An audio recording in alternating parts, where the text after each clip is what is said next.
Hello everyone, welcome to my channel. Today I would like to talk about Ketu Dasha. We're going to get a little bit into astrology. So for folks who don't believe in astrology, you can stop the video right here. For folks who believe in astrology, you can watch my video and see whether this guy is talking crap or is there anything logical in what he says. Now, the reason why I made this video is because somebody came to me a few days back and said that I want to get out of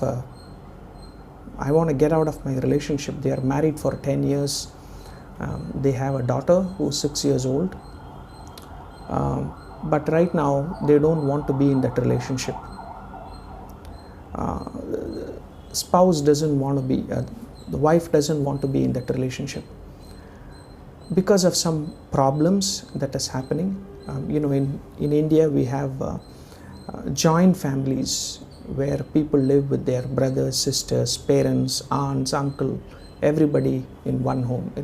Still we still find a lot of nuclear families in cities, but if you go out of cities you can still find a lot of people who stay with their families. So obviously there is a lot of difference in opinion. There are a lot of contradictions to our viewpoints at home. So this person is completely frustrated now, wants to get out of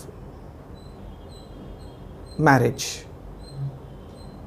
Some of the reasons what they mentioned were, it's true, they are going through that, it is a problem, but I found that this particular person had some kind of a very, very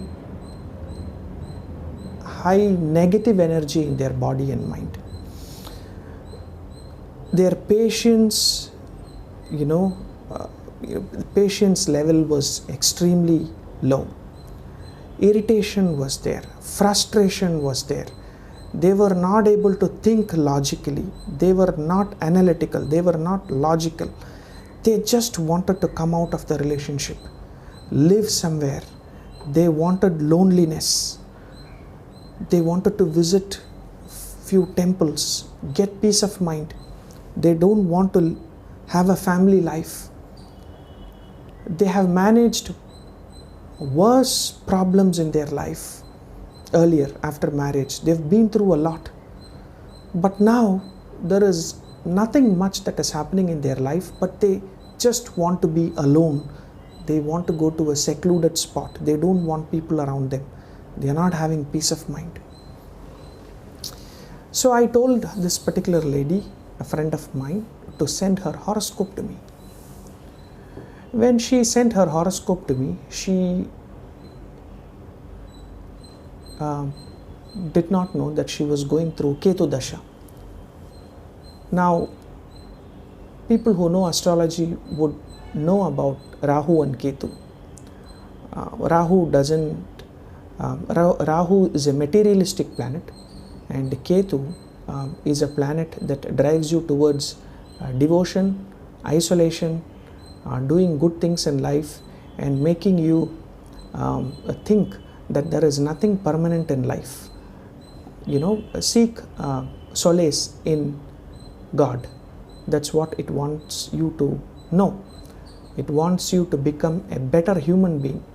It wants you to understand that all the material assets that you have with you, all the great pleasures that you have in your life is temporary. Get into the reality of life. Don't drown in materialistic pleasures. No relationships are permanent. Everything is temporary. God is permanent. Do good deeds. Leave your selfish desires, pleasures. Seek solace in God. Do good things. Think about the life hereafter. Get out of all bondages. Get out of all relationships. That is what Ketu wants you to do during its Dasha period. And a lot of people don't understand that they are going through this, and you'll see a lot of people getting into divorce during Ketu Dasha. Their patience is very little. They do not want to leave their ego and talk to the other person, and they live alone. They don't want anybody to bother them. They like going to temples, they like going to churches or spiritual places. They would do something good that they never did in their life. They would donate something to charity. They would do help for others. They would like to get associated with poor people, with people who are going through problems in their life, help them. So that is what Ketu wants you to do. And in Ketu Dasha, people might also lose their health sometimes, or if Ketu is badly placed in your second house from Lagna, you may lose your wealth as well, your hard-earned money. So now, when you had a Buddha Dasha, during Ketu Dasha comes after Buddha's Dasha, Mercury. In Mercury, you would have earned money, name, fame. You would have built 2-3 homes. You would be having 2-3 cars. You would have gone for vacations abroad, and you would have thought that enjoying life is my only goal. I have a lot of money with me. I have great health. I'm not bothered about others. I don't care what people are going through, the other person suffering. I want to enjoy my life. I have worked hard. I have earned money. I'm enjoying. I'm not going to give anything to others. Nothing is going to create problems for me in your life. And when Ketu Dasha starts, there is a downfall. You lose everything. Whatever hard-earned money you have earned, you lose that. Whatever great health you had, you're not having a great health now. You're not able to enjoy life. You're having problems in your relationship. Your money is gone. That's when you start thinking why these changes have happened to me. So a lot of external events would control your life. Though you would put your 100 or 200% efforts to safeguard your valuables, your health, there might be external factors which is causing worry to you, or you will feel that life is not within my control. I was very egoistic in my life, and I used to say that everything is in my control. But no, there are so many things which is beyond me. I want to understand the reason of my birth, what I am going through, when I am going to die, what is going to happen to me, who will be there to take care of my children. Everything is temporary. You will start thinking about afterlife. All these questions will come during Ketu Dasha. Who is God? Who is the creator? Why were we born on this earth? Why do some people suffer in this world? Why do some other people go through a lot of great things in this life? Why does one person die young? Why does the other person live long? Why is a beggar on the road living till 80? Why did your friend who was hale and healthy meet with an accident and die at 30? What is the reason for all these things to happen? There must be something called karma, which you have inherited from your previous birth. There must be something that I have done bad in this life that is giving me very bad results. So Rahu and Ketu are two planets that is connected to your past birth. It has got records of all that you have done in your past birth, your good and bad. And mostly, during Rahu Dasha, one might climb the ladder. Whatever great things you've done in your previous life, you might get that. Rahu is a planet that can keep you on a throne, and Ketu is a planet that can push you away from it. These two planets have different personalities. Rahu is materialistic.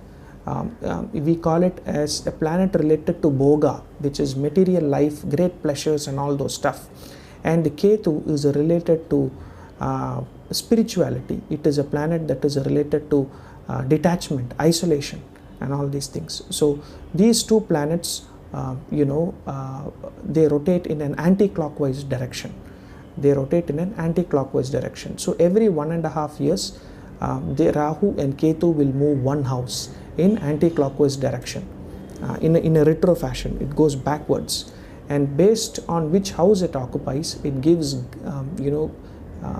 good as well as bad effects in that particular year. And when that, especially if you are going through that dasha of Ketu or Rahu, then you are likely to experience very, very high impact on your life from these planets.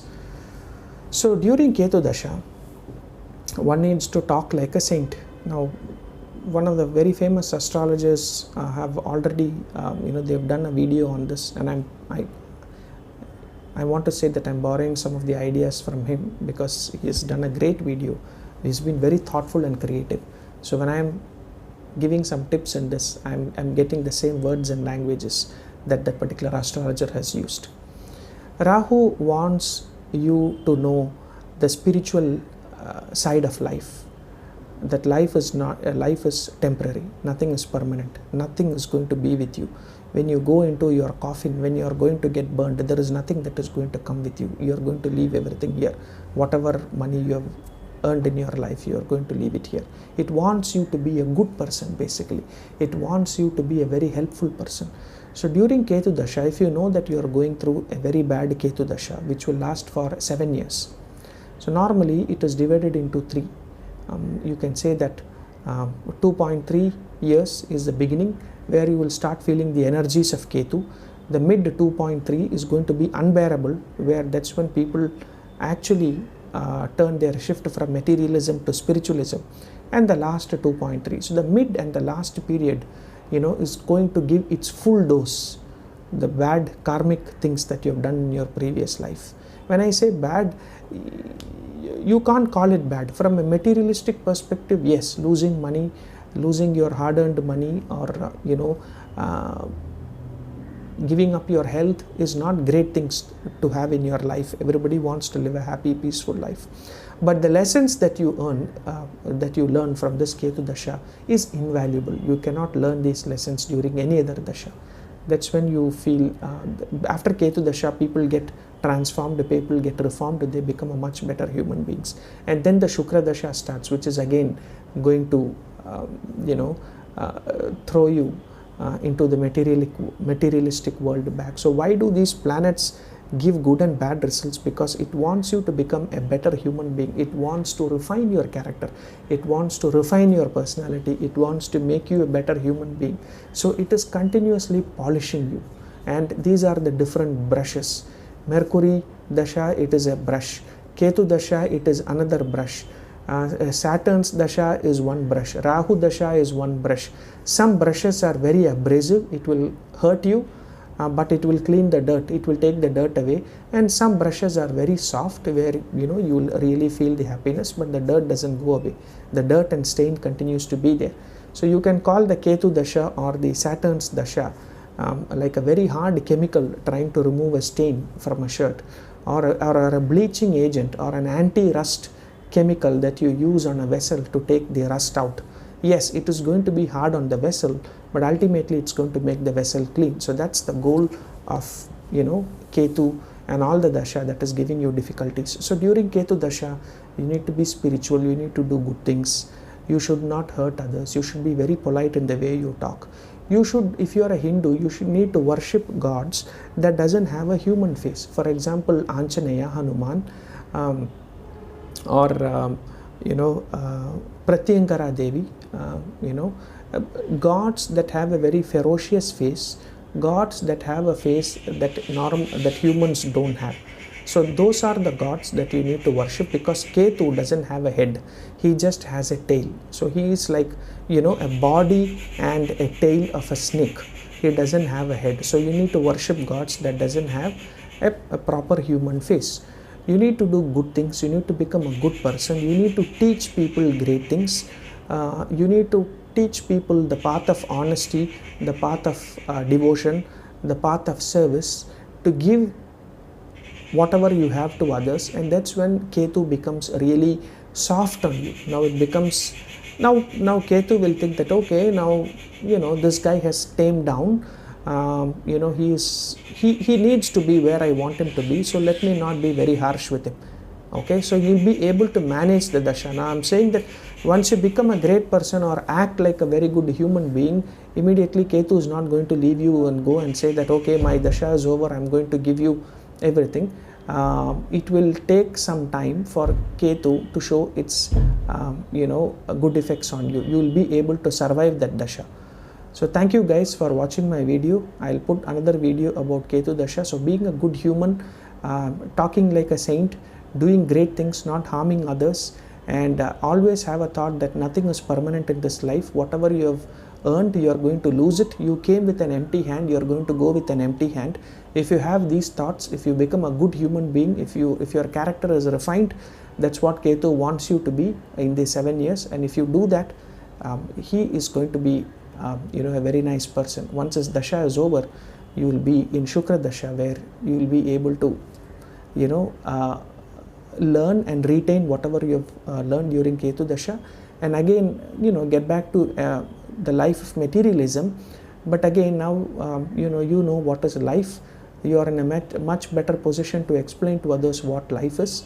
So you might be a person who will be giving 25% of whatever you earn to poor people. You would have learned from your mistakes. So as I mentioned earlier, all these planets are you are in a school where you have different periods throughout the day. So one is a biology class, one is a mathematics class, one is English, and different professors or different teachers have different style of teaching.